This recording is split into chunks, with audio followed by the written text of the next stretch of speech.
Bismillahirrahmanirrahim. Assalamualaikum warahmatullahi wabarakatuh. Innal hamdalillah nahmaduhu wa nasta'inuhu wa nastaghfiruh wa na'udzu billahi min shururi anfusina wa sayyiati a'malina. Man yahdihillahu fala mudilla lahu wa man yudlil fala hadiya lahu. Asyhadu an la ilaha illallah wahdahu la syarika lah wa asyhadu anna Muhammadan abduhu wa rasuluhu la nabiyya ba'da. Radina billahi rabba wa bil islami dina wa bi Muhammadin nabiyya wa rasula. Allahumma salli wa sallim wa barik ala sayyidina Muhammadin wa ala alihi wa sahbihi ajma'in, amma ba'd.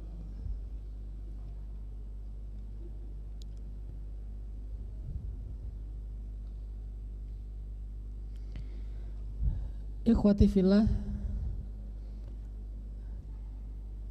salah satu di antara ciri hamba Allah yang disayang oleh Allah adalah orang-orang yang senantiasa berdoa, Rabbana hablana min azwajina wa dzurriyyatina qurrata a'yun waj'alna lil muttaqina imama. Doa ini termasuk doa yang cukup populer di masyarakat kita, dan kita sudah tahu maksud dari doa ini adalah tentang masalah zurriyah solihah atau keluarga yang soleh.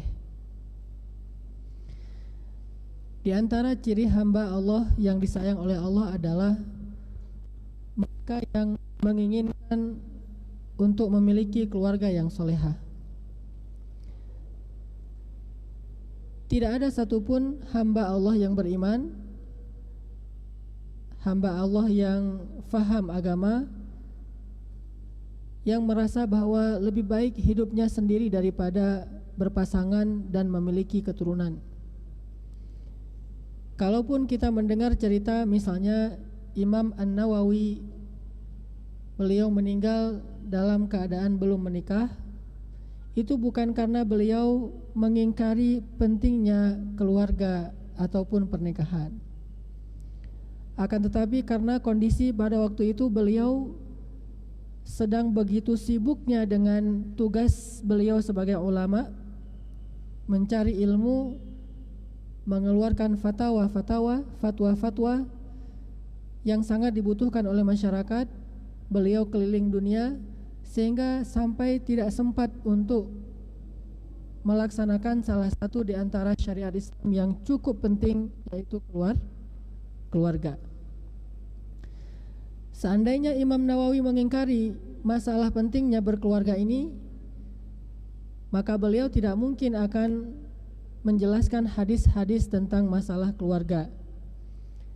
Di dalam kitab Riyadhus Shalihin saja kita bisa menemukan banyak sekali hadis yang berhubungan dengan keluarga dan dijelaskan oleh Imam An-Nawawi dalam bentuk syarah.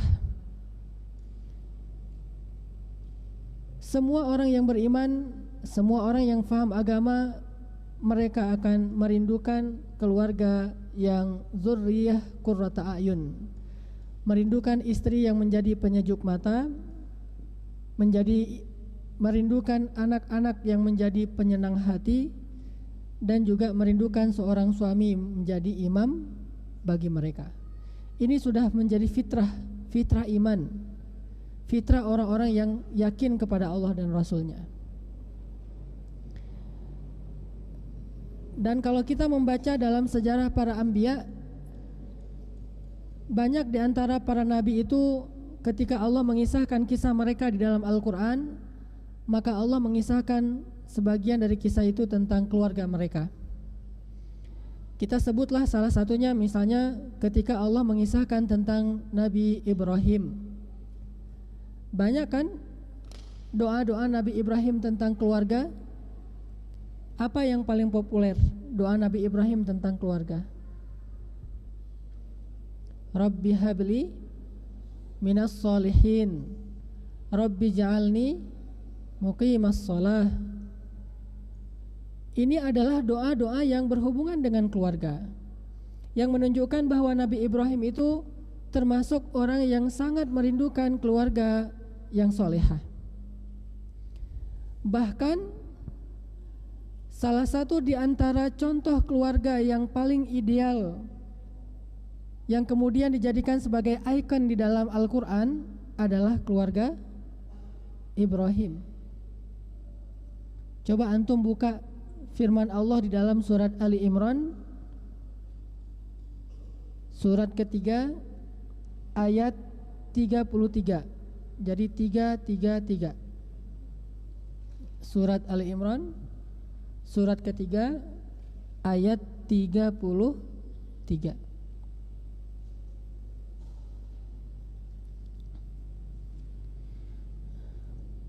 A'udzu billahi minasy syaithanir rajim. Bismillahirrahmanirrahim. Innallaha astafa Adam wa Nuhan wa ala Ibrahim wa ala Imran 'alal 'alamin dzurriyyatan ba'daha min ba'd wallahu samii'un 'alim. Sesungguhnya Allah telah memilih Adam, Nuh, dan keluarga Ibrahim dan juga keluarga Imran melebihi segala umat pada masanya masing-masing. Sebagai satu keturunan, sebagiannya adalah keturunan dari sebagian yang lain. Allah Maha mendengar dan Maha mengetahui. Di dalam ayat ini Allah Subhanahu wa taala menyebutkan dua keluarga yang menjadi simbol dzurriyyah salihah, yang menjadi simbol keluarga yang paling baik, yang paling soleh, yang paling ideal, yang paling layak untuk kita contoh sebagai uswatun hasanah. Pertama adalah ala Ibrahim, keluarga Ibrahim, dan yang kedua ala Imran, keluarga Imran. Ini menunjukkan bahwa hal yang salah satu yang terpenting dalam kehidupan kita adalah membangun al-usrah as-salihah sebagai asas dakwah di dalam masyarakat. Apabila keluarga seorang muslim itu baik, maka insya Allah masyarakat pun akan baik. Tetapi apabila keluarga seorang muslim itu hancur-hancuran, banyak masalah, maka dia akan menjadi sumber masalah juga nanti di masyarakat. Sehingga salah satu tujuan di antara pernikahan, tujuan di antara memiliki keturunan, tujuan di antara keluarga, di antara berkeluarga adalah untuk membangun mujtama', membangun masyarakat yang solih.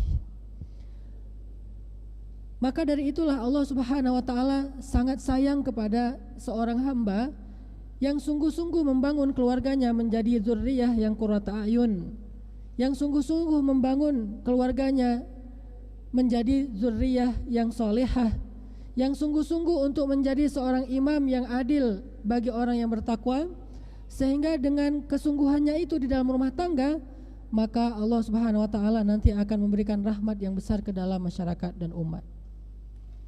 Sehingga salah satu di antara ciri hamba yang disayang oleh Allah itu adalah hamba yang merindukan dan sungguh-sungguh membangun keluarga yang solihah.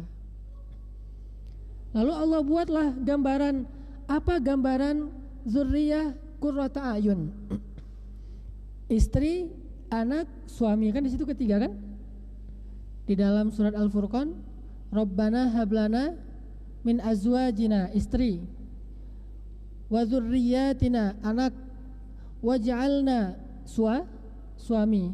Jadi ada istri, anak, dan suami. Ada berapa hal? Tiga elemen. Kalau kita membaca ayat tentang pernikahan, biasanya yang paling suka dibaca di surat apa? Surat Ar-Rum. Apa istilah yang paling populer yang diambil dari surat itu? sakinah, mawaddah, warahmah. Tahu artinya? Kita sering mengucapkan istilah sakinah, mawaddah, warahmah. Selamat ya, semoga sakinah, mawaddah, warahmah. Tapi nggak semua orang Indonesia yang mengucapkan istilah ini faham arti sakinah, mawaddah, warahmah. Itu diambil dari surat Ar-Rum, litaskunu ilaiha sakinah wa ja'ala bainakum mawaddatan, mawaddah, warahmah, rahmah. Sehingga kita singkat menjadi sakinah, mawaddah, warahmah. Sebagian ulama tafsir mengatakan istilah sakinah, mawaddah, warahmah ini adalah istilah yang menjelaskan surat Al-Furqan. Sakinah, mawaddah, warahmah adalah hak dari setiap 3 elemen tadi yang ada di dalam keluarga. Pertama, sakinah itu adalah hak suami. Karena kalau kita membaca teks Arabnya, litaskunu antum ayyuhar rijal ilaihal mar'ah, agar kalian wahai laki-laki merasa sakinah kepada mereka atau kepada dia perempuan. Maka litaskunu atau sakinah ini adalah hak suami. Jadi istilah sakinah adalah hak suami. Sedangkan mawaddah adalah hak istri, kasih sayang. Dari hak suami dan istri yang ditunaikan dengan baik ini muncullah istilah rahmah, yaitu hak anak. Seorang ibu ketika dia mengandung, di mana dia menyimpan bayinya? Di mana, Bu? Di dalam rahim. Rahim itu istilah Arab. Dari istilah rahmah kemudian menjadi rahim, artinya kasih sayang, rahmah. Tapi bukan almarhum ya. Rahim, almarhum juga dari kata rahmah. Apa arti almarhum? Yang dirahmati atau rahimahullah atau almarhum. Jadi sakinah adalah hak suami, mawaddah adalah hak istri, dan rahmah itu adalah anak. Apa maksud dari sakinah? Agar muncul keluarga yang solihah harus memenuhi 3 hak ini. Hak suami yang pertama adalah sakinah. Apa maksud sakinah? Secara terjemahan, sakinah itu artinya menjadi tenang. Apanya yang tenang? Tenang syahwatnya. Semua ulama sepakat itu. Jadi kalau ditanya, ini mah nikahnya pasti gara-gara hawa nafsu ya? Jawab, ya. Pasti kamu nikahnya gara-gara hawa nafsu kan? Kan dianya cantik. Bilang aja, ya. Oh, berarti kamu berdosa kalau nikah hawa nafsu. Siapa bilang berdosa menikah hawa nafsu? Bukankah salah satu tujuan dari pernikahan itu adalah untuk menenteramkan hawa nafsu? Hawa nafsu itu liar, tetapi ketika dia dihalalkan, maka menjadi ibadah. Tapi kalau tidak dihalalkan, dia menjadi dosa besar. Jadi kalau orang menikah karena hawa nafsu, salah satunya ya, bukan satu-satunya, salah satu alasannya menikah itu karena hawa nafsu, terutama laki-laki nih, nggak usah munafik kalau bahasa orang sekarang ya. Memang ada yang menikah nggak karena hawa nafsu? Ada sih, tapi jarang. Kalau dibilang, enggak kok saya bukan karena hawa nafsu, dia takut bilang karena hawa nafsu. Misalnya ditanya, pasti kan kamu nikah karena hawa nafsu? Enggak bukan karena hawa nafsu. Kalau gitu coba aja kamu menikah dengan nenek-nenek, mau enggak? Gitu kan dibilang. Ini salah pemahaman Islamnya, terlalu parsial, enggak paham tentang Islam yang syumul, yang menyeluruh.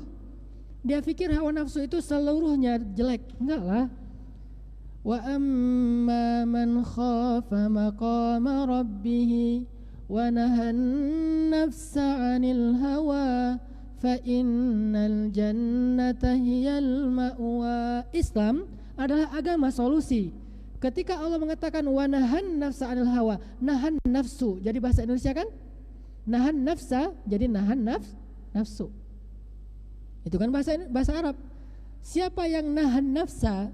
Allah menyuruh kita nahan nafsu, tapi solusinya gimana? Gimana cara menahan nafsu? Terutama ini bagi laki-laki yang sulit menahan nafsu. Kalau perempuan sulit menahan lisan, kalau laki-laki sulit menahan kemaluan. Itu hadis, kata Nabi, di antara yang paling banyak memasukkan orang ke dalam neraka itu 2. 1 lisannya, 2 kemaluannya. Perempuan cenderung secara umum walaupun gak semuanya, lisan yang paling sulit untuk dia jaga. Laki-laki cenderung secara umum walaupun gak semuanya, paling sulit menjaga adalah hawa nafsunya. Dan itu ada solusinya. Allah memberi solusi. Salah satu solusinya adalah pernikahan. Solusi lain kalau gak sanggup menikah apa? Puasa. Jadi kalau mau sakinah dengan puasa, sebetulnya kalau yang disebut sakinah itu tentram, ngantuk, mungkin iya puasa bisa buat orang ngantuk kali ya. Tapi sakinah yang sebenarnya itu adalah bisa menahan hawa nafsu. Karena orang kalau misalnya dia lapar, lebih terjaga syahwatnya dibandingkan orang yang terlalu kenyang. Makanya diberikanlah syariat berpuasa. Sehingga kalau ditanya, apakah karena hawa nafsu? Ya, karena hawa nafsu, salah satunya. Itulah sebabnya ketika memilih pasangan, istri, yang pertama dilihat apa? Apakah agamanya? Itu yang keempat. Keturunan? Itu yang ketiga. Harta? Itu yang kedua. Dan yang pertama apa? Jamal, kecantikan. Kecantikan. Kenapa kecantikan? Karena itu salah satu hal yang dicari dalam pernikahan, litaskunu ilaiha, untuk menenteramkan hawa nafsunya. Sehingga Allah berfirman di surat Al-Mu'minun, walladzina hum li furujihim hafizun, menjaga kemaluan. Gimana cara jaga kemaluan? Illa ala azwajihim aw ma malakat aymanuhum, dengan cara dia menikah sehingga dia bisa menyalurkan syahwatnya secara halal kepada istri-istrinya atau kepada budaknya. Bahkan kepada budak pun boleh, cuma sekarang gak ada budak. Emang boleh Ustadz? Boleh. Budak gimana Ustadz? Budak yang kita dapatkan dari peperangan. Setelah selesai perang kita menang, dapat perempuan-perempuan dalam peperangan itu budak kan? Itu boleh dinikahi tanpa harus perwalian dari walinya, tanpa harus izin dari walinya. Boleh dinikahi dan dipergauli seperti istri. Cuma karena orang Islam sekarang gak pernah menang perang, gak adalah fikih itu. Dulu fikih itu ada, termasuk siapa yang dinikahi oleh Nabi tanpa perwalian dari walinya ketika pulang perang Khaybar? Sofia. Memangnya Sofia tanya ke bapaknya dulu, mana bapaknya? Udah meninggal. Tanya ke keluarganya, nggak ada keluarganya. Dia satu-satunya dan dia dalam keadaan sedang ditawan oleh pasukan kaum muslimin. Sebelum Rasulullah mau menikahi Sofia, udah ada tuh yang ngincer-ngincer Sofia tuh. Ada sahabat yang diam-diam ngelirik-ngelirik Sofia. Lalu ketika pembagian ghanimah, para tawanan ini dihadirkan. Rasulullah tanya ke si sahabat ini, apa yang kamu inginkan? Kata dia, Sofia. Apa yang kamu inginkan? Kata sahabat ini, Sofia ya Rasulullah. Rasulullah kemudian cemberut.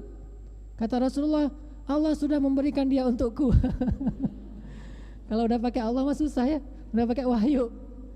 Allah sudah memberikan Sofia untukku, kamu cari yang lain. Oh ya udah deh Rasul, yang enak, yang cantik-cantik dalam Rasul. Akhirnya dia cari yang lain. Akhirnya Sofia dinikahi sama Rasul, dan Sofia pun ditanya, dia sendiri yang ditanya, enggak ada walinya. Bagaimana menurutmu hai Sofia? Kata Sofia, aku menerima apapun yang engkau tawarkan. Maka menikah dengan Rasulullah. Au ma malakat aymanuhum, budak. Kepada istri-istrinya atau kepada budaknya dia boleh menyalurkan syahwatnya, furujihim. Dan itu fa innahum ghairu malumin. Mereka dengan cara-cara kayak gitu enggak tercela. Dengan cara yang Allah jelaskan tadi dua, itu tidak tercela. Giliran kita mencela, wah pasti gara-gara hawa nafsu. Kenapa kita mencela apa yang Allah tidak cela?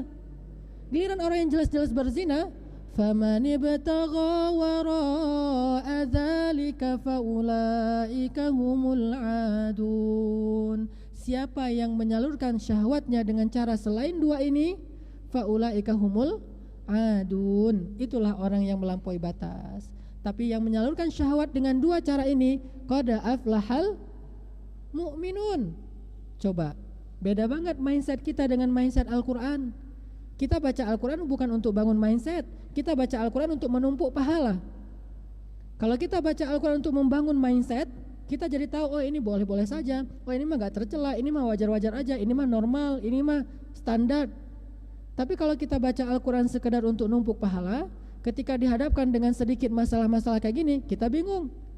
Kita bilang orang tuduhan macam-macam, padahal menurut Allah saja fa innahum ghairu malumin, mereka tidak tercela tapi mereka dicela. Tidak tercela, cuma dicela oleh manusia. Sedangkan yang jelas-jelas tercela di media dia tampilkan bahwa dia melakukan perbuatan selain dua ini, kemudian dia dipenjara, kemudian dia bebas, semuanya kami mendukung, kami mensupport, kami apa segala macam. Padahal menurut Allah fa innahum ulaika humul adun, mereka itu melampaui batas.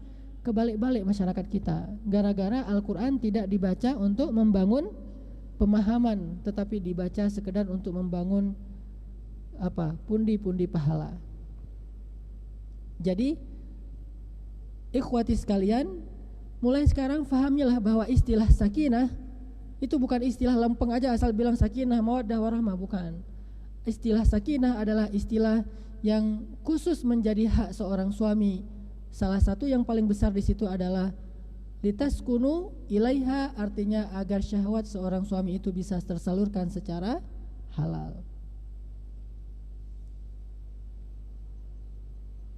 Kemudian kalau kita membaca hadis tentang litaskunu ilaiha menjadi hak suami, maka istri atau perempuan yang paling keren menurut hadis khairun nisa. Apa arti khairun nisa? Perempuan yang keren itu, kalau kita terjemahin ya, kalau sebaik-baik perempuan kan udah biasa nih.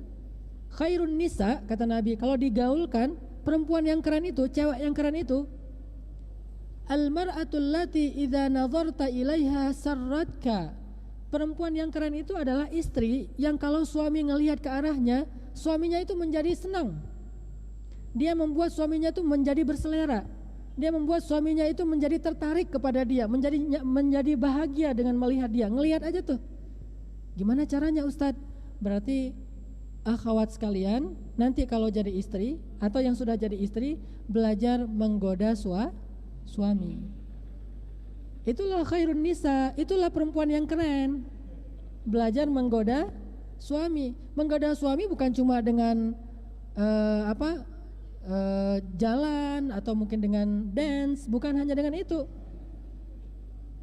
Menggoda suami bisa juga dengan dandanannya. Untuk siapa ibu-ibu beli parfum? Untuk orang di luar. Parfum itu sebetulnya bukan untuk orang di luar.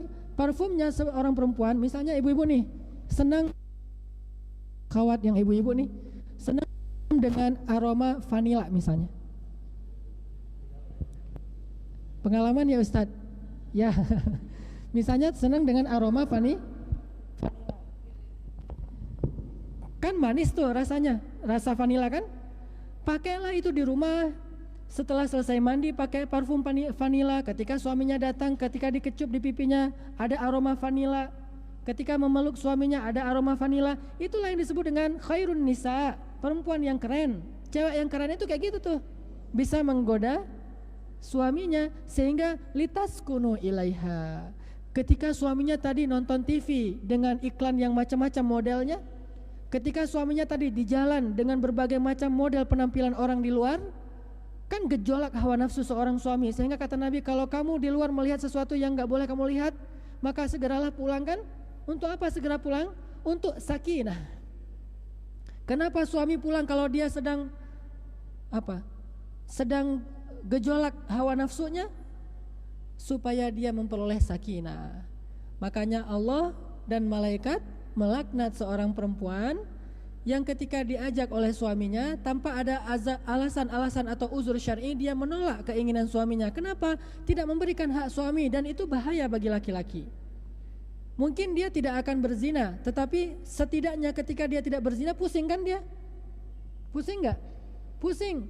Kalau enggak gitu, gimana caranya nih, pusing banget. Ini laki-laki, ini bukan vulgar ya, ini memang harus kita pahami. Karena orang Indonesia enggak paham yang gini-gini, atau mungkin pura-pura enggak paham. Dia akan pusing. Kalau dia pusing gimana? Dia akan salurkan dengan cara-cara yang haram atau minimal yang makruh. Banyak cara-cara yang haram dan makruh. Sehingga mulailah dia berimajinasi segala macam Untung-untung kalau dia tidur malam itu dalam keadaan kecewa, tapi akhirnya maaf, mungkin dia bisa mimpi dan selesai sudah. Kalau nggak mimpi, tidur lagi kan. Bangun, oh belum mimpi, tidur lagi. Bangun lagi, oh belum mimpi. Kasihan. Maka untuk memperoleh sakinah, dia datang kepada istrinya dengan niat untuk menyalurkan syahwatnya. Dan ini bukan sesuatu yang tercela. Fa innahum ghairu malumin. Mereka itu mukmin. Kalau bukan mukmin, nggak akan datang kepada istrinya, datangnya ke orang lain. Justru karena mereka beriman, mereka datang kepada istrinya. Tapi kalau istrinya nggak bisa membuat dia sakinah, didatengin, dia udah semangat-semangat, pas datang ternyata penampilan istrinya belum mandi lah, belum pakai parfum lah, masih pokoknya nggak nyaman banget. Juga itu sebetulnya ngaruh bagi laki-laki. Jadi seorang akhwat, seorang perempuan berdandan, dia menjaga tubuhnya, itu ngaruh bagi laki-laki. Dan maaf, harus saya bocorkan di sini biar kita nanti siap ketika menikah, itu mempengaruhi kekuatan seorang laki-laki kepada istrinya. Pakai parfum menambah kekuatan laki-laki. Nggak pakai parfum nggak kuat. Makanya pakai parfum, pakai yang jaga tubuhnya, kalau perlu lulur atau apa segala macam. Tujuannya semuanya untuk siapa? Untuk sakinah, dan itu pahalanya besar. Hanya sekadar seorang suami melihat istri berpahala suaminya. Lalu kemudian mereka datang, suaminya menunggu istrinya di tempat tidur, istrinya datang, Allah turunkan rahmat kepada mereka berdua. Lalu mereka melakukan hubungan suami istri, Allah ridho kepada mereka. Setelah selesai itu Allah beri mereka rezeki. Coba lihat, ini semuanya sakinah. Makanya kadang banyak perempuan yang kalau keluar rumah itu dandannya itu habis-habisan. Lipstiknya di bawah warnanya pink, di atasnya warnanya ungu. Warna-warni, biar keren gitu. Jadi warna-warni kayak pelangi. Terus dikasih merah-merah di sini gitu kan. Terus udah merah-merah dikasih bling-bling. Merah plus bling-bling. Kasih apa namanya ini, Bu? Nah, itulah pokoknya. Kalau perlu ini dikerik terus dinaikin jadi gini. Jadi nggak lurus lagi tuh, udah wah diagonal. Serius banget kalau keluar dari rumah. Giliran di rumah nggak ada yang dia lakukan.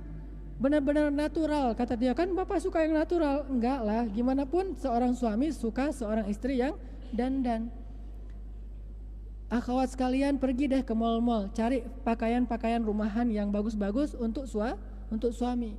Tanya ke suami, kamu senangnya gimana? Misalnya dia senang kaos yang ketat di sininya dengan warna yang sesuai dengan kulit kita, terus ada gambar Hello Kitty misalnya. Misalnya gambar Hello Kitty. Udah gitu pakai celana yang pendek, beli di mall celana pendek. Jangan cuma orang-orang anak-anak gaul doang yang tahu itu. Kita harus tahu. Oh, saya kayaknya cocok pakai celana pendek yang kayak gini nih, yang jeans atau yang mungkin yang bukan jeans, pakainya di rumah. Itu benar-benar seorang khairun nisa, sebaik-baik perempuan. Idza nazarta ilaiha sarratka. Kalau engkau melihat ke arahnya, dia membuat engkau merasa bahagia, senang, sururun. Jangankan menyenangkan suami, menyenangkan orang lain aja itu pahalanya tuh besar. Ketika seorang sahabat bertanya ke Rasulullah, "Ya Rasulullah, ya Rasulullah, apakah amal yang paling disukai oleh Allah?" Apakah amal yang paling disukai oleh Allah? Kata Nabi, sururun tudkhiluhu fi qulubil mu'minin. Amal yang paling disukai Allah itu adalah surur, bahagia, senang, yang engkau masukkan ke dalam hati orang-orang yang beriman. Apalagi kalau orang yang beriman ini adalah suaminya sendiri. Berusahalah wahai ayyatuhal akhawat, berusahalah untuk menyenangkan pasangan kita. Kalau belum menikah, masih ada kesempatan belajar. Belajar deh, jadilah pembelajar sejati. Baca di internet, di Google, cewek yang keren tuh gimana bagi seorang cowok. Yang cowok nanti ada babnya sendiri.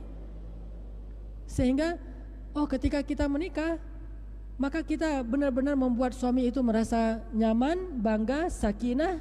Dia tidak perlu khawatir. Kalau ada masalah dengan hawa nafsunya, dia tinggal pulang dan dia nyaman di rumahnya. Makanya muncullah hadis-hadis dari Aisyah, rata-rata dari Aisyah ya. Karena Aisyah ini paling pintar ngegodain Rasulullah. Sehingga rata-rata hadis tentang sakinah ini munculnya dari Aisyah. Sampai Nabi ketika sakit keras, karena beliau merasa nyaman banget bersama Aisyah, sebelum beliau wafat, beliau tanya, hari ini jatah siapa?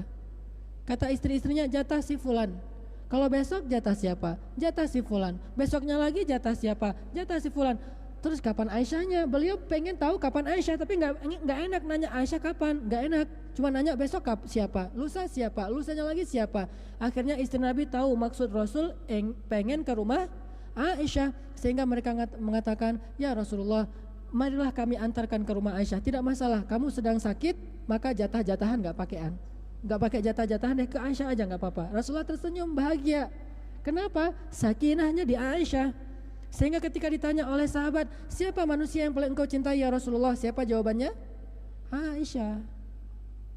Istri yang cantik banyak, istri yang kaya juga ada, istri yang muda, memang rata-rata istri Nabi itu muda, setengahnya tua. Jadi yang muda itu bukan cuma Aisyah, Sofia, Hafsah, Maria, ini kan muda-muda, ini kan Zainab, ini muda-muda. Tetapi Aisyah yang paling membuat Rasulullah sakinah, bukan karena perawan juga, tetapi karena emang pintar dalam membahagiakan suami. Jadi kalau ngelihat Aisyah tuh, Rasulullah tuh jadi apa? Jadi senang gitu. Gimana rasanya ngelihat pasangan senang? Gimana caranya tuh? Belajar Bu, penting sekali itu, penting sekali. Gimana ketika suami ngelihat istrinya, suaminya tuh jadi senyum, walaupun capek jadi bisa senyum. Gimana caranya? Memang harus dipelajari, dan itu ilmu psikologi ada, ilmu komunikasi ada di situ, termasuk ilmu tentang gaul juga ada di situ. Buat suami itu merasa saratka, kalau dia melihat ke arah istri, dia merasa senang. Sehingga baru disebut sakinah. Namanya dzurriyyah qurrata a'yun. Rabbana hab lana min azwajina, ya Allah, anugerahkanlah kepada kami istri yang qurrata a'yun. Apa arti qurrata a'yun? Yang menyejukkan mata. Istilah menyejukkan mata dalam bahasa Arab, kalau bahasa Indonesianya nyenengin hati. Istri yang menyenangkan hati. Istri yang menyenangkan hati bukan hanya solehah, kalau suaminya pulang dia lagi sholat, suaminya pergi dia juga lagi sholat, suaminya mau tidur dia lagi baca Quran, suaminya bangun tidur dia juga lagi baca Quran. Bukan itu aja, itu hanya salah satu contoh, dan itu bukan satu-satunya. Jarang ada juga cerita bahwa Rasulullah itu ketika mau tidur, Aisyah lagi baca Quran. Terus pas Rasulullah bangun tidur tengah malam, Aisyah udah bangun duluan dan dia lagi baca Quran loh. Keren banget kan? Enggak ada hadis kayak gitu. Terus kalau Rasulullah baru datang dari jauh, ternyata di ketok-ketok pintu gak ada yang buka. Ternyata ngapain? Aisyah lagi baca Quran, panjang lagi bacaannya tuh, sehingga Rasulullah nunggu di depan pintu. Gak ada tuh. Ternyata bukan itu. Itu adalah hubungan seorang perempuan dengan Allah. Tapi hubungan dia dengan suami bukan bab itu. Itu bab hablum minallah. Seorang perempuan juga hamba Allah, selain dia juga seorang istri. Maka itu bab hamba Allah. Kalau bab istri bukan itu pembahasannya. Kalau ada seorang ustadz bahas tentang istri yang solehah itu yang banyak baca Quran, itu sebetulnya salah bab. Kalau mau bahas banyak baca Quran itu bukan bicara tentang istri, bicara tentang hamba Allah. Misalnya Aisyah pernah baca Al-Quran dari subuh sampai duha 1 ayat saja. Itu bab yang dipakai oleh ulama tentang bab apa? Bab takut kepada Allah, bukan bab istri yang solehah kepada kepada suami, nggak ada. Jadi beda pembahasannya. Oh, istri yang solehah itu adalah istri yang tahajud 1 malam itu misalnya 1 juz. Itu bukan istri yang solehah, itu seorang hamba yang solehah. Sedangkan istri yang solehah tadi itu pintar ngegodain suami. Dan ini jangan dibahas, dikira menggoda suami itu bukan ibadah, dikira menggoda suami itu gak penting. Bukankah menggoda suami itu adalah salah satu bentuk menyenangkan suami? Kalau menyenangkan suami, kata Nabi, khairun nisa, sebaik-baik perempuan. Makanya pembahasannya apa dulu nih? Istri atau perempuan atau hamba? Kalau perempuan, pembahasannya nanti tutup aurat. Itu kalau perempuan yang soleh itu apa? Perempuan yang muhajjabah, yang menutup aurat. Perempuan yang soleh itu apa? Perempuan yang menundukkan pandangan. Itu perempuan yang soleh. Hamba yang soleh itu apa? Hamba yang ahli ibadah. Ibu yang soleh itu apa? Ibu yang pintar mendidik anaknya. Istri yang solehah, istri yang pintar menggoda suaminya. Makanya beda-beda pembahasannya. Kok saya baru dengar dari Ustadz ya, ternyata menggoda itu ibadah? Ya, selama ini kebalik-balik babnya. Kita nggak memahami sesuai dengan babnya masing-masing. Kalau kita memahami dengan babnya masing-masing, ternyata istri yang solehah bukan yang menutup aurat, justru yang banyak membuka aurat. Istri yang solehah bukan yang menundukkan pandangan, tetapi yang justru menggoda dengan pandangan. Istri yang solehah bukan yang paling malamnya dia bergadang dengan tahajud, justru dia malamnya bergadang dengan melayani suaminya. Istri yang solehah bukan yang pintar mendidik, tetapi justru yang mau dididik oleh suaminya. Kalau yang dibahas adalah istri, bukan perempuan. Kalau perempuan nanti bab perempuan. Kalau hamba Allah, bab hamba Allah. Kalau ibu, bab ibu. Kalau istri, bab istri.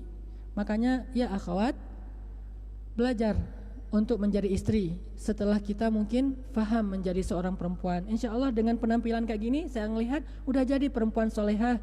Allah istiqomahkan insya Allah. Tapi bisa nggak jadi istri yang solehah? Nggak semua perempuan solehah itu istri yang solehah loh. Nggak semua perempuan yang solehah itu adalah istri yang solehah. Karena babnya beda tuh. Kalau kita mau memspesifikkan pembahasan, maka kalau mau menjadi khairun nisa, perempuan yang paling keren adalah salah satunya perempuan yang menyenangkan suaminya. Jika suami memandang aja tuh nyenengin. Tanya ke suami, lipstik yang kamu suka tuh warnanya apa? Kalau perlu beli lipstiknya tuh bareng suami. Aku suka lipstiknya itu yang pink muda. Pakai lipstik pink muda. Aku suka lipstiknya itu yang ada lapisan lilin gitu yang agak-agak mengkilap gitu. Kalau saya tahu banget sih, kan saya seorang suami yang kayak mirip-mirip apa istilahnya lip gloss, tapi lip glossnya tuh lipstick. Ada kan? Lip gloss tapi lipstick. Bukan cuma lip gloss kan cuma ngebasahin bibir doang. Ini ada lipsticknya, ada warnanya. Nah, tuh keren tuh. Pakai. Terus model rambut pendek atau panjang atau setengah atau ikal atau cepak, ya terserah lah. Tergantung selera suami, mau cepak pun boleh. Oh saya keren, saya seneng rambutnya ikal, gaya-gaya cewek-cewek Spanyol gitu. Oh ya udah ikalin aja tuh, diikalin. Saya seneng rambutnya agak-agak kayak gini, mirip-mirip polwan, ya udah seginiin. Saya seneng rambutnya panjang kayak orang Korea misalnya, panjangin dan lurus. Tergantung selera. Semua itu ibadah, wahai ibu-ibu, wahai akhwat. Ketika kita berusaha untuk menyenangkan suami, dan berbahagialah kalau suami senang. Bukan orang lain senang kita bahagia, dipuji sama orang lain kita senang, dipuji sama orang lain kita bahagia. Bukan, kalau dipuji suamilah kita bahagia. Dan insya Allah kalau dari awal pernikahan si istri ini udah care masalah ini, insya Allah suami itu gak akan pelit dengan pujian. Pasti dia akan puji, wah keren banget, mama keren banget, atau yayang keren banget misalnya. Kalau dia sungguh-sungguh. Cara ketawa, cara melihat, terus pedulinya, terus cara dia duduk, cara dia jalan, semua itu benar-benar penting. Ini yang dimaksud dengan litaskunu ilaiha. Bahkan ketika ada seorang sahabat dari Mekah, muhajirin, mau menikah dengan orang Ansor, orang Madinah, tapi belum ngelihat calon pengantinnya. Nabi tanya ke sahabat laki-laki ini, kamu sudah ngelihat calon pengantin kamu? Belum ya Rasul. Saya percaya aja sama mak comblangnya kalau bahasa kita ya. Kata Rasul, lihat dulu. Kenapa Rasul harus dilihat? Karena di mata orang Ansor itu ada sesuatu. Apa maksudnya? Orang Ansor itu sipit-sipit. Sedangkan orang muhajirin itu matanya besar.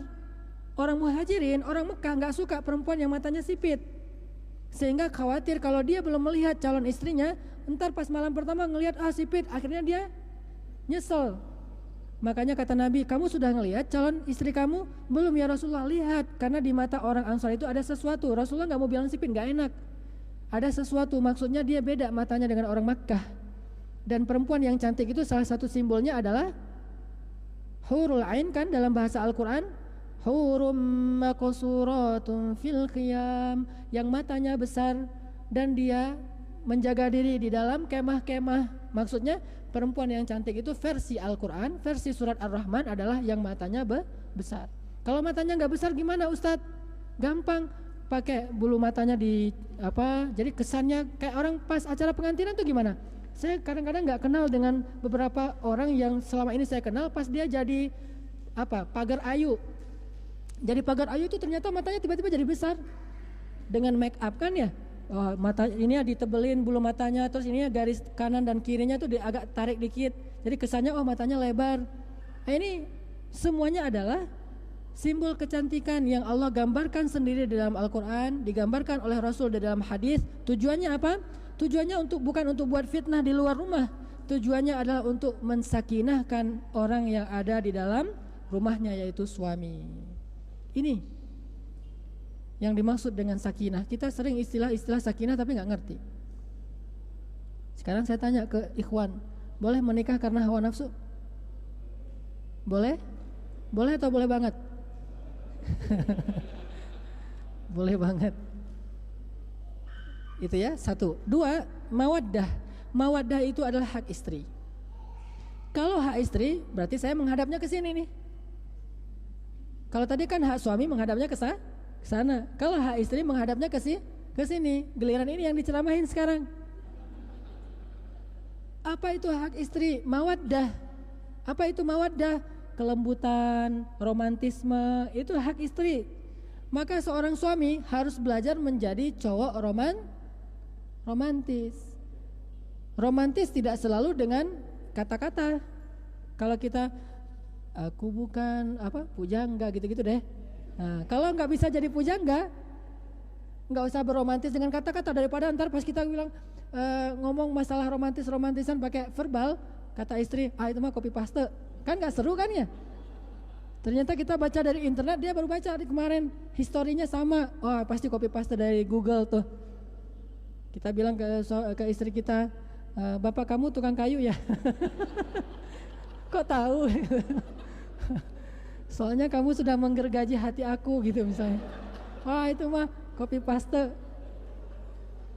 Selalu main bapak ya, gak ada yang lain selain bapak.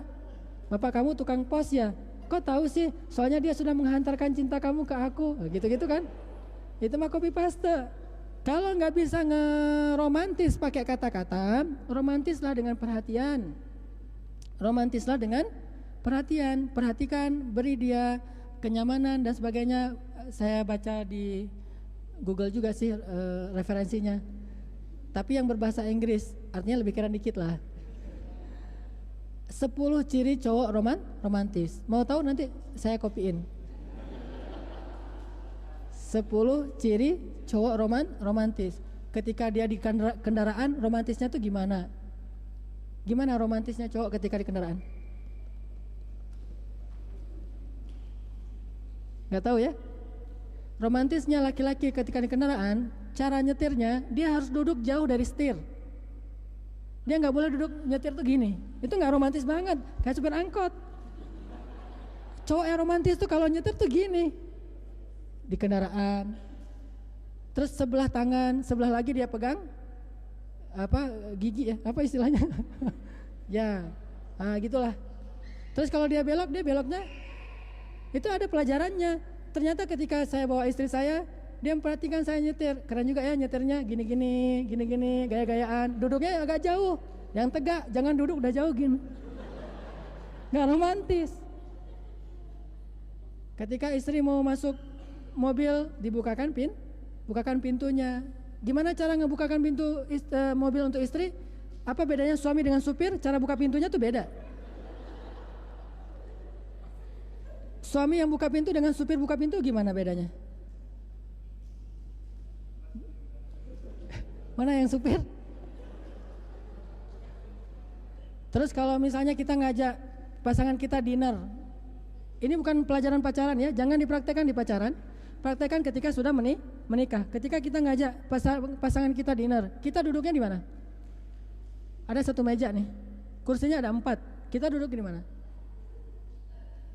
Berhadap-hadapan? Di samping. Kita duluan atau dia duluan yang duduk? Cara dia duluan duduk kita tunggu atau gimana?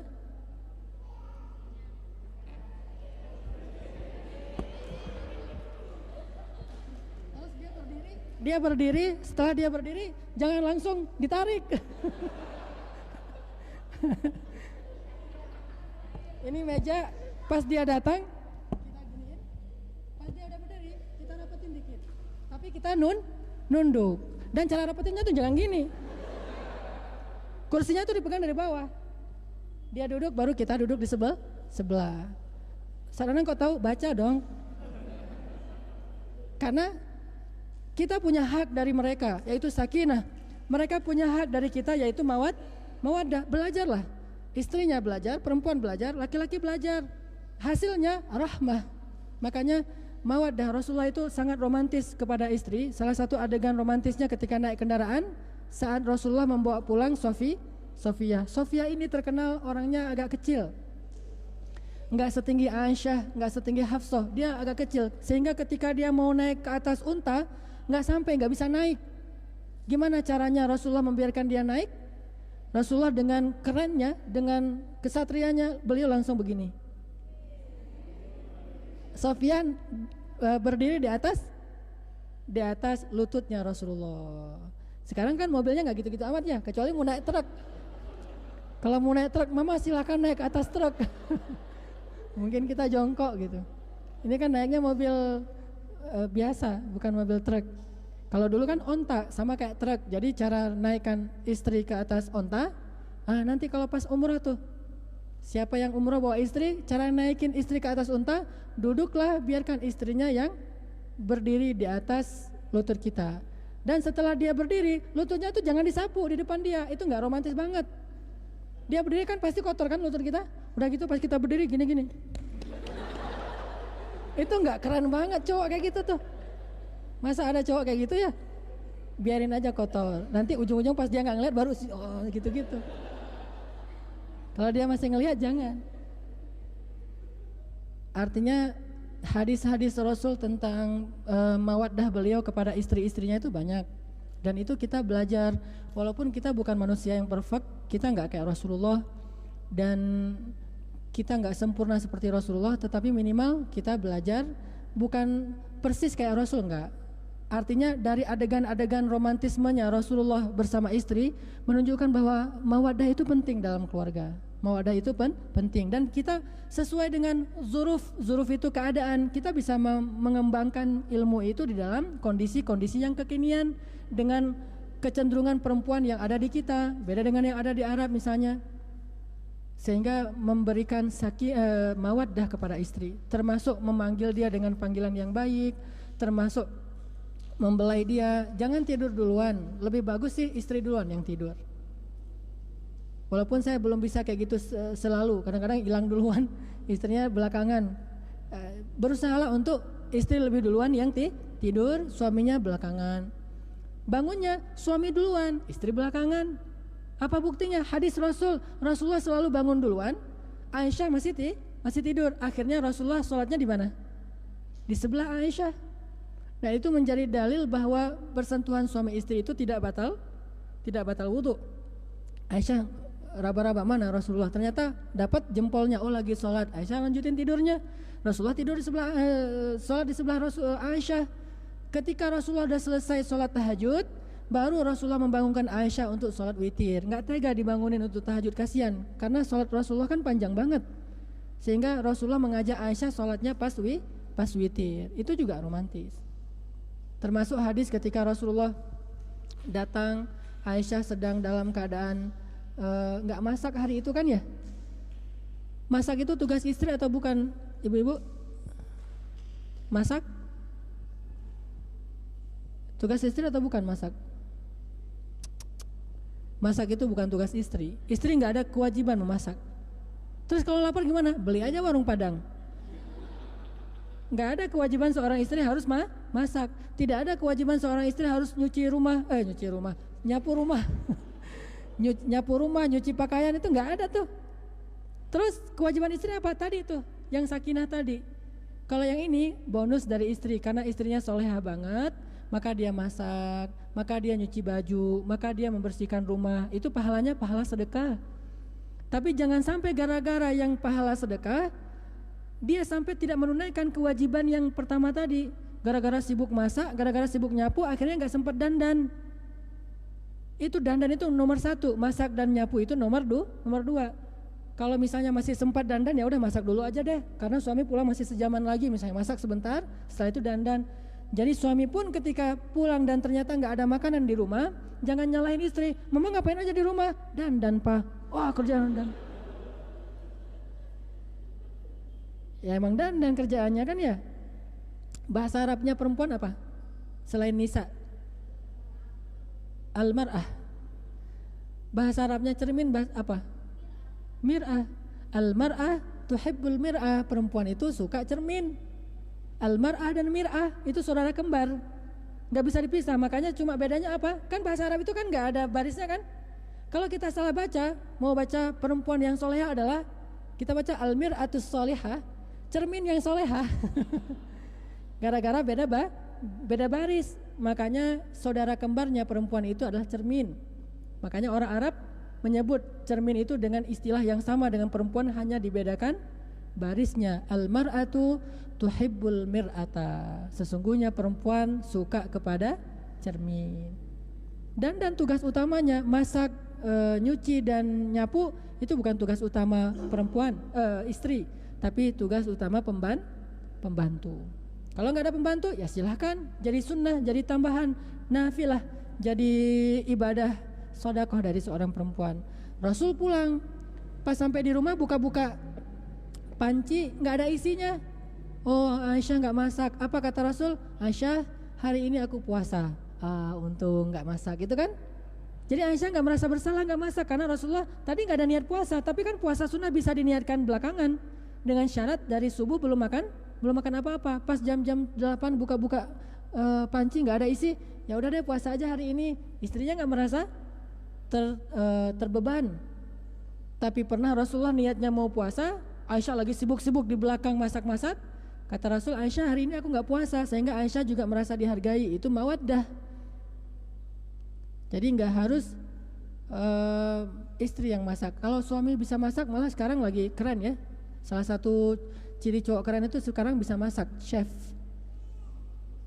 Sekarang coba lihat chef-chef yang di TV kan dia fitness terus masakan ya. Tapi kalau gak fitness masak kurang keren. Fitness dulu baru masak, jadi keren.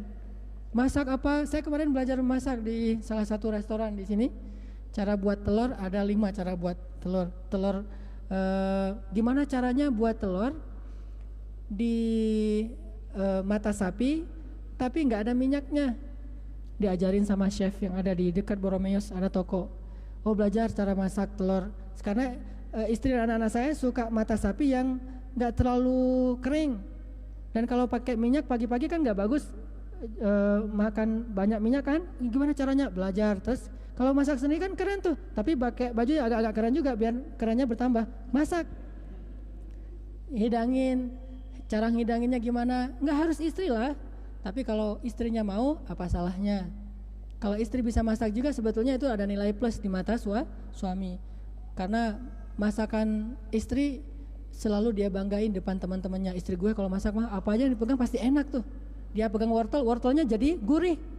Dia pegang kentangnya jadi agak-agak manis gitu ya. Karena tangannya tuh udah manis misalnya. Dia bangga-banggain di depan teman-temannya. Ibu-ibu tahu apa enggak? Atau yakin percaya apa enggak? Laki-laki itu suka membanggakan istrinya di depan teman-temannya. Sebagaimana perempuan juga suka membanggakan suaminya di depan teman-temannya. Maka jadi nilai plus. Tapi enggak wajib memasak. Saya ketika khutbah nikah saya selalu bilang istri nggak wajib masak, istrinya senyum-senyum senang dia. Itu jadi salah satu SOP khutbah nikah biar diundang lagi.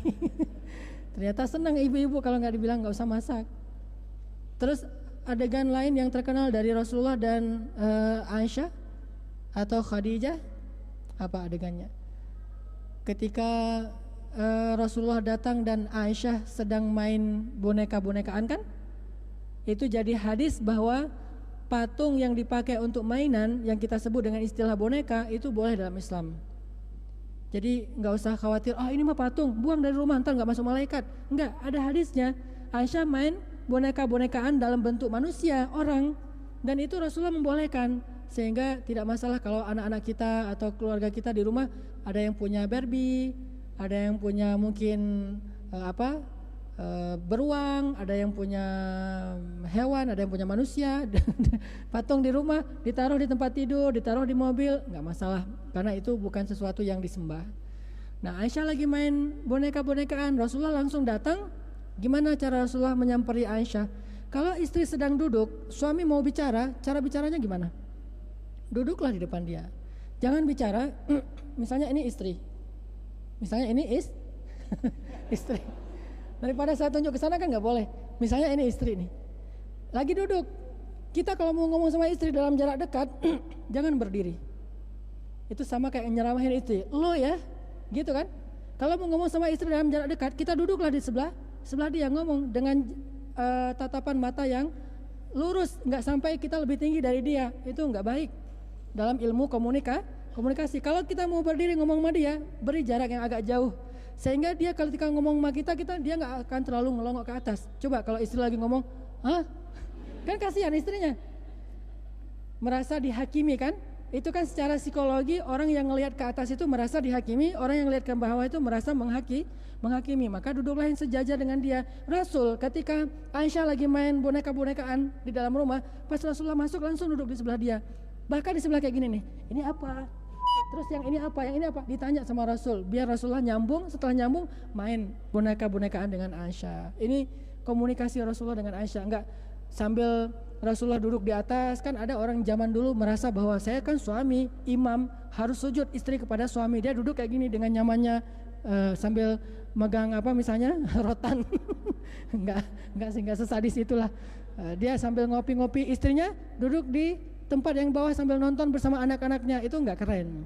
Pemandangan kayak gitu tidak keren. Pemandangan yang keren itu justru duduknya bersama. Ini namanya mawaddah. Termasuk kalau misalnya istri lagi curhat tentang temannya, dia mungkin ribut dengan seseorang, atau ribut dengan mertua, atau ribut dengan iparnya, atau ribut dengan tetangga, atau ribut dengan siapa aja. Lalu dia curhat ke kita. Jangan pernah bilang, itu mah perasaan mama aja, itu pantang. Itu mah perasaan kamu aja, itu pantang tuh. Dia akan merasa kurang kita nggak berpihak kepada dia, kurang dihargai. Atau kita bilang, enggak, masalah enggak sebesar itu kok, masalahnya cuma masalah simpel kok. Jangan pernah mengatakan ini kata-kata kunci yang harus di blacklist dalam ucapan kita. Itu mah perasaan kamu aja. Enggak kayak gitu amat, kamu aja yang terlalu membesar-besarkan. Atau itu mah masalah kecil. Jangan. Terus jangan juga kita bilang, itu memang masalah besar banget tuh. Jangan juga. Ini sok-sok lebay gitu kan. Terus gimana caranya? Berusaha untuk berpihak kepada dia.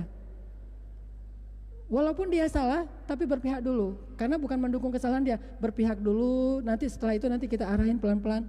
Itu udah etika komunikasi yang romantis. Jadi nggak boleh kita istri lagi curhat panjang lebar kita bilang, masalahnya cuma gitu aja. Ternyata kirain masalah apa gitu. Ternyata cuma masalah kayak gitu doang. Saya udah dengar serius-serius apa. Dia kan diam aja kan. Istri itu bagusnya perempuan lebih banyak diam kalau dengan suaminya. Kecuali dengan teman-temannya agak susah diam, tapi kalau dengan suaminya dia diam aja. Nah kalau laki-laki dengan istrinya dia buruknya nggak bisa diam. Kalau dengan orang lain baiknya dia bisa diam, aneh ya, kebalik-balik. Seharusnya dia dengan istrinya itu dia berusaha untuk nyenangin hati istrinya, dia berpihak kepada istrinya, dan istri nanti insya Allah akan merasa dibela gitu. Ketika seorang istri bisa merasa dibela oleh suaminya, dia akan bangga banget kepada suaminya. Berarti saya dapat pelindung, ada yang ngebelain. Walaupun dalam hati kita memang dia yang salah, tetapi jangan langsung bilang memang kamu yang salah. Saya kan orangnya objektif, saya nggak akan berpihak kepada yang salah. Qulil haq walau kana murran, katakanlah yang benar walaupun pahit. Udah.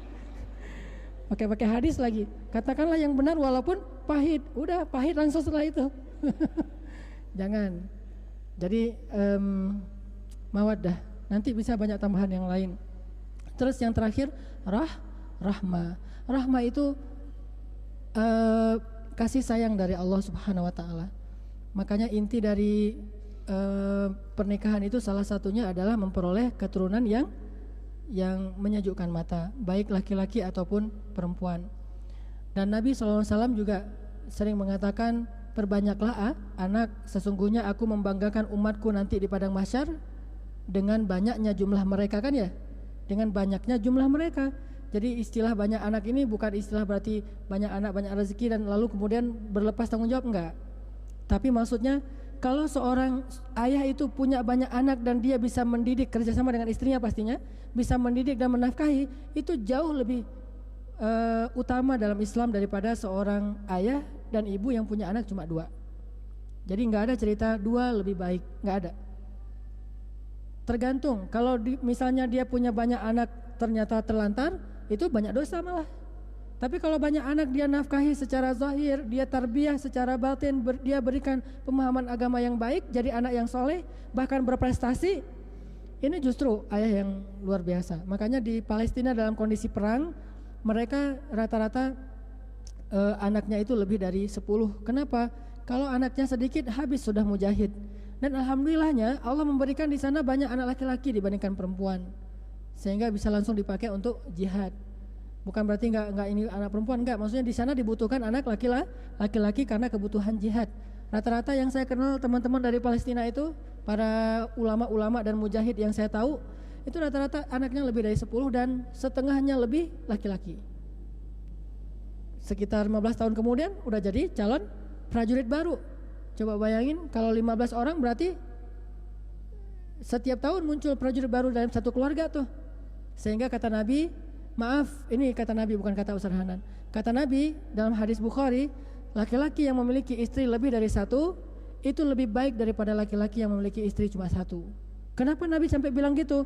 Bukan soal poligaminya, soal dia bisa memiliki peluang punya anak lebih banyak. Dengan punya anak lebih banyak pula kebaikan-kebaikan yang bisa dia berikan di tengah-tengah masyarakat. Kalau dia benar. Kalau nggak benar, anak 1 aja bisa jadi jalan masuk neraka. Makanya tergantung siapa laki-lakinya dulu nih. Kalau laki-lakinya faham agama dan dia bertanggung jawab memberikan nafkah, lebih baik dia punya banyak anak. Nah, cuma terbentur sekarang di masyarakat kita itu rasa tidak enak dengan istilah cinta sejati. Cinta sejati itu walaupun istrinya nggak punya anak, nggak bisa melahirkan. Saya punya seorang teman, istrinya ini mungkin karena diuji oleh Allah ya, ada penyakit sehingga dia nggak bisa punya anak. Kata dokter mereka udah konsultasi berkali-kali, terakhir kemarin mereka mau punya anak lewat cara anak bayi tabung.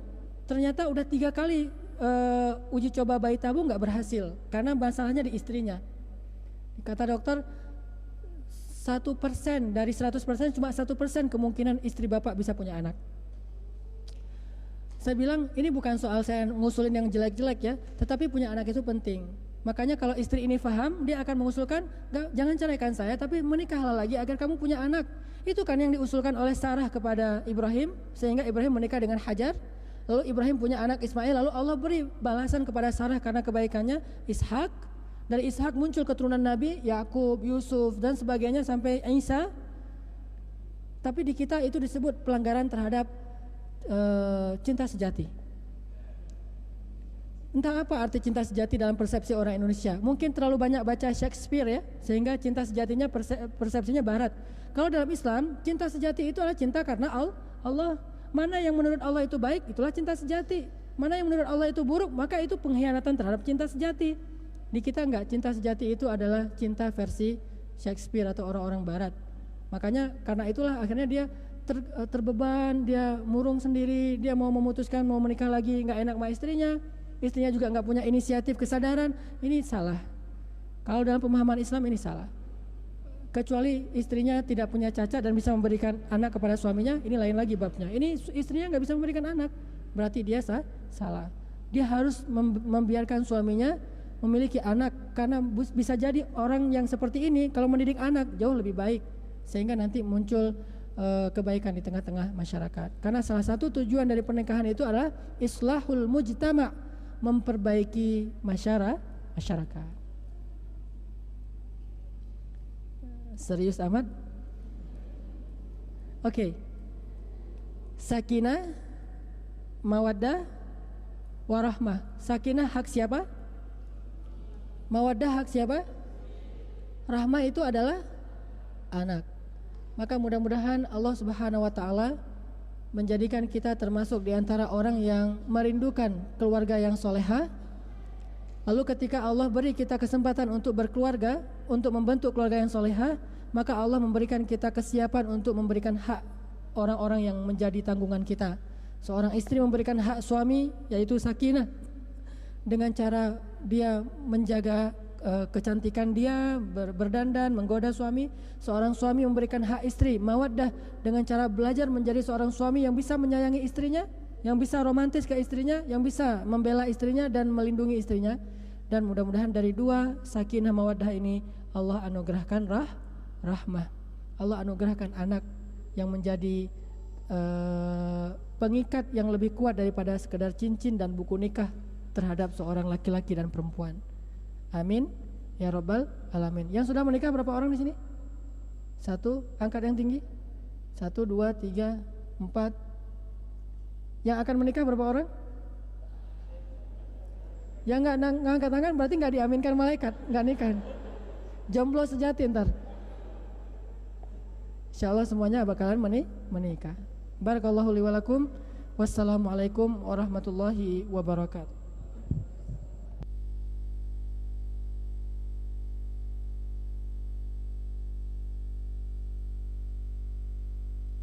Ya, kajian taklim ahad sekarang kajian yang paling romantisnya. Biasa nama tekieu. Siap. Bagi Ikhwan atau ahad yang akan bertanya, silahkan. Dari Ikhwan satu pertanyaan, dari Ahwat satu pertanyaan. Dari Ikhwan dulu, silahkan. Ada yang mau bertanya? Oh, tidak ada. Berarti Ahwat 2 jatahnya pertanyaan. Siap. Badai dialungkan, badai dekat ya.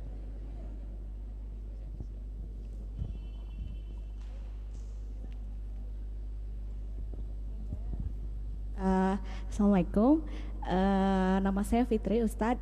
Saya ingin bertanya, misalkan ada seseorang gitu ya yang berniat misalkan ingin menikah dengan kita, tapi dia tuh plan gitu, mau nikah apa enggak, sampai misalkan bawa bunga dicopotin satu-satu, nikah enggak gitu, dan ke kitanya tuh malah jadi pusing gitu. Sebenarnya dia tuh mau atau enggak gitu.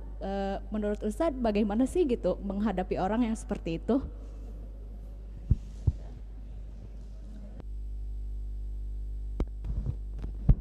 Bagaimana menghadapi orang seperti itu? Gak usah dihadapin. Ya, masih banyak yang serius, masih banyak. Jadi tunggu yang serius saja. Kalau cuma pengen seru-seruan, have fun, cuma jalan-jalan doang, ngisi waktu luang, berarti dia bukan orang yang baik. Kalau dia orang yang baik, maka dia tidak akan lama-lama. Kalau dia niatnya serius, bertanggung jawab, dia sudah memiliki kemampuan, maka lamar saja, khitbah. Tapi kita pun sebelum mengatakan ya juga harus ta'aruf kan. Ta'aruf itu beda dengan ta'arufan. Ta'aruf tujuannya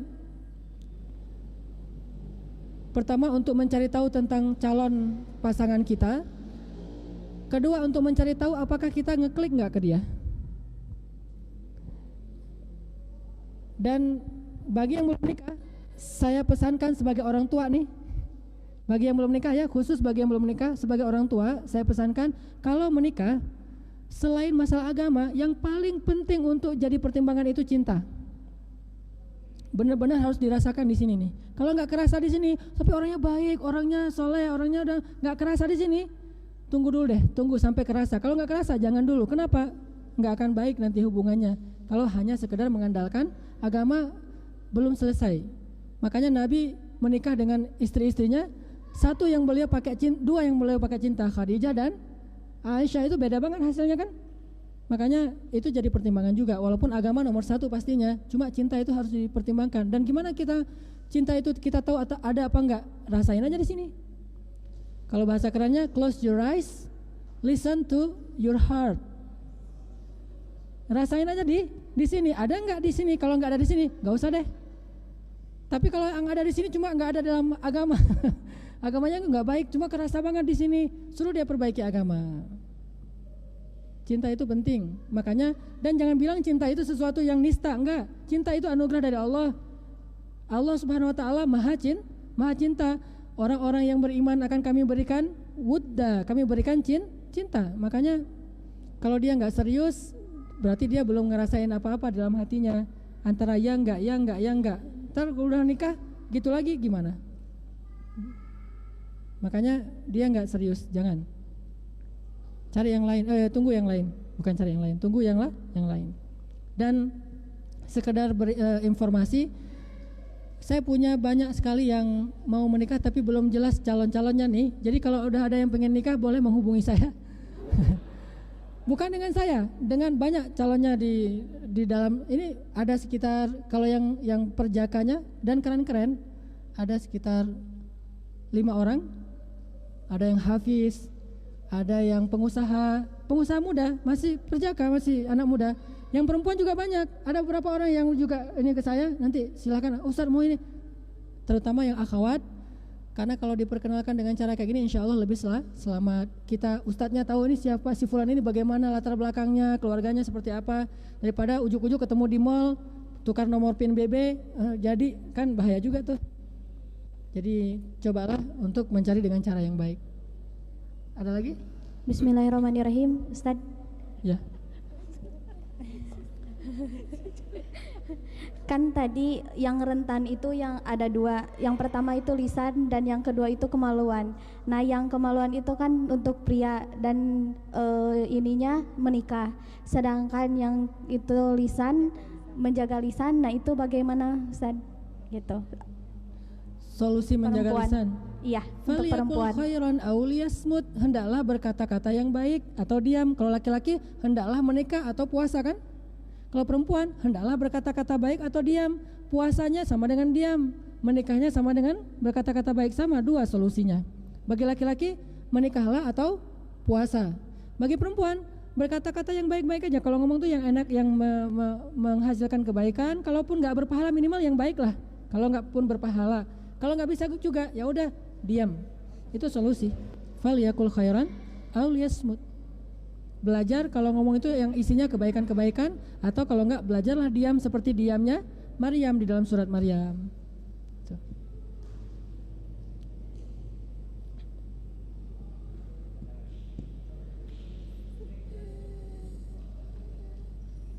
Ya.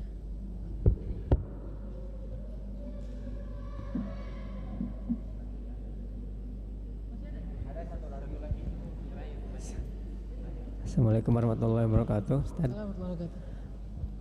kalau misalnya istri itu lebih pintar agamanya gitu, gimana ya menghadapinya gitu? Kalau misalnya gitu. Kalau istrinya lebih pintar agama daripada suami, cara menghadapinya, maka suami harus lebih banyak belajar. Jangan mau kalah sama istri. Harus lebih banyak belajar. Nggak ada lah manusia yang sempurna ketika nikah langsung dia sempurna, enggak. Bisa jadi kadang-kadang gini nih, istri lebih pintar dalam masalah bahasa Inggris daripada suami. Ntar kita kelihatan culunnya kalau udah berhubungan dengan bahasa Inggris gitu ya, apalagi ke luar negeri atau buka internet, ini apa sih artinya. Kadang-kadang kita kelihatan suami gini-gini amat, kalah bahasa Inggrisnya. Belajar, harus lebih unggul daripada istri, sehingga nanti dia ada apa istilahnya ya, kewibawaan imam di situ. Apalagi ini bab bahasa agama, bukan bahasa Inggris, agama. Mutlak suami itu harus lebih daripada istri, seharusnya. Kalau enggak, berarti dia punya PR besar untuk dia selesaikan. Dia belajar banyak. Tapi istri saya dokter, Ustadz, dokternya di Mesir pula. Ini berat emang. Kalau istrinya dokter di Mesir, kita harus ke Mesir dulu. Dokter itu lama prosesnya. Ya udahlah, setidaknya kita lebih soleh daripada dia. Apa yang kita udah tahu kita langsung amalkan. Karena pintar agama itu enggak selesai masalahnya. Tapi mengamalkan agama itu kan lebih sulit ya. Belajar teori agama untuk dapat ijazah itu cepat. Tapi belajar mengamalkan ijazah itu bisa seumur hidup, belum tentu lulus juga. Makanya kalaupun kita nggak bisa ngejar dalam arti akademis, maka kejarlah dalam arti kesolehan. Jadilah lebih soleh dari istrinya. Kalau istrinya ahli tahajud, lebih duluan kita bangun tahajud. Kalau istrinya ahli Quran, lebih banyak bacaan Al-Quran kita. Jadilah lebih soleh dari dia. Kalau nggak bisa ngembangin ilmunya. Karena emang harus imam di depan kan, waja'alna lil muttaqina imama, harus di depan. Kalau nggak bisa di depan, berarti dia punya PR besar. Nggak sehat, selalunya kayak gitu tuh nggak sehat.